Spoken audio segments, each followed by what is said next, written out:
ప్రపంచం మరోసారి తీవ్ర అస్థిరత, కష్టాల్లోకి జారుకుంటోంది. కారణం ఇరాన్, అమెరికా మధ్య మరోసారి భీకర యుద్ధం ప్రారంభమైంది. చమురు మార్కెట్‌లో కల్లోలం.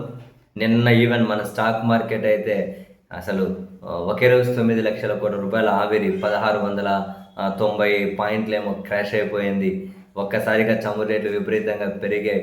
దానితో ముడిపడి ఉండి కొన్ని నెలల కిందటి వరకు ఎలాంటి కష్టాలు, నష్టాలు ప్రజలు చూశారో, నెక్స్ట్ మళ్ళీ అంతకు మించి కష్టాలు చూడబోతున్నారు అని చెప్పి ఇరాన్, అమెరికా ఇరు దేశాల నుంచి వస్తున్నటువంటి ప్రకటనలు, వాళ్ళు మొదలెట్టిన యుద్ధాన్ని చూస్తే తెలుస్తుంది. ఒక పక్కేమో శాంతి చర్చలు జరుగుతూ ఉన్నాయి. ఇరాన్‌కి, అమెరికాకి జరుగుతూ ఉంటాయి. సో, ఆ చర్చలేమో ఇజ్రాయెల్‌కి ఇష్టం లేదు. సో, దాన్ని డిస్టర్బ్ చేయడం కోసం ఇటు ఇజ్రాయెల్ శతవిధాల ప్రయత్నాలు చేసింది. అండ్ అటు అమెరికాను వాళ్ళు ఒత్తిడి చేసుకొనొచ్చి, ఈ శాంతి చర్చలు చెడిపోయే విధంగా రకరకాల ప్రయత్నాలు చేసుకుంటూ వచ్చారు.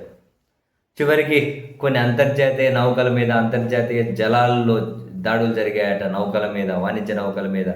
మాకు సంబంధం లేదు అంటది ఇరాన్. ఇరానే చేసిందని ఇజ్రాయెల్, అమెరికా చెబుతారు. చర్చలు జరుగుతూ ఉన్నప్పుడు మేమెందుకు చేస్తామంటది ఇరాన్. సో, మీరు దాడి చేశారు కాబట్టి ప్రతిగా మేము దాడి చేస్తున్నామని అమెరికా భీకరంగా ఇరాన్ యొక్క తీర ప్రాంత రక్షణ మీద, నౌకల మీద, క్షిపణి వ్యవస్థల మీద భీకరంగా దాడులు చేసింది. ప్రతిగా ఇరాన్ మొత్తం మీద ఇరాన్లో అమెరికా 80 చోట్ల దాడులు చేస్తే, ప్రతిగా ఇరాన్ ఏమో బహ్రెయిన్, కువైట్లో 85 చోట్ల దాడులు చేసింది. అమెరికా స్థావరాల మీద, అమెరికాకు మద్దతు ఇస్తున్నటువంటి స్థావరాల మీద 85 చోట్ల. కువైట్ అయితే చాలా చోట్ల మండుతూ ఉంది.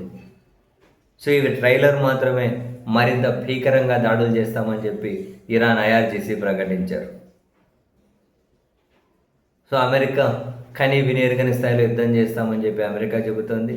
ఇక చర్చలు ముగిసిపోయాయి, వాళ్ళతో టైం వేస్ట్ అని చెప్పి అమెరికా అధ్యక్షుడు కూడా స్వయాన ప్రకటించారు. కోర్స్ ఆయన ప్రకటన ఏంటి, గాలి మాటలు మాట్లాడుతూ ఉంటారు కానీ, బట్ తప్పదు కదా, అమెరికా అధ్యక్షుడి నోటి నుంచి వచ్చిందంటే ప్రకటనగానే చూడాలి. ఇప్పటికి మళ్ళీ గంటకు మారిపోయినా ఆ ప్రకటన అయితే ఇచ్చినట్లే. సో, మొత్తం మీద అయితే భీకర యుద్ధం స్టార్ట్ అయింది.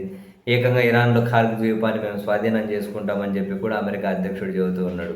ఈ దరిద్రులు పైన ఎట్లా తనకలాడినా అది పోయేది మళ్ళీ జనం మీదనే. ఆంధ్రప్రదేశ్లో మారుమూల గ్రామంలో మారుమూల వ్యక్తి నుంచి ఈ కష్టాలు స్టార్ట్ అవుతాయి. మొత్తం భీకరంగా స్టార్ట్ అయిపోతూ ఉంది. ఆ పక్కేమో ఖమేనీ అంత్యక్రియలు, ఆ ప్రాసెస్ జరుగుతూ ఉంది, ఆ కార్యక్రమాలు అవి జరుగుతూ ఉన్నప్పుడేమో ట్రంప్ ఎంత నిజంగా అనకూడదు కానీ మన భాషలో చెప్పాలంటే ఎంత చిల్లరగాలో చూడండి అంటారు కదా. అక్కడ అంత్యక్రియలు జరుగుతూ ఉంటే ట్రంప్ ఏమంటాడు, ఇరాన్ నాయకులు, ప్రజలందరూ ఒకే చోట గుమిగూడారు, ఒక్క షాట్తో అందరినీ లేపేయచ్చు అంటున్నాడు. అమెరికా అధ్యక్షుడు లాంటి వ్యక్తి నుంచి రావాల్సిన మాటలు ఇవి.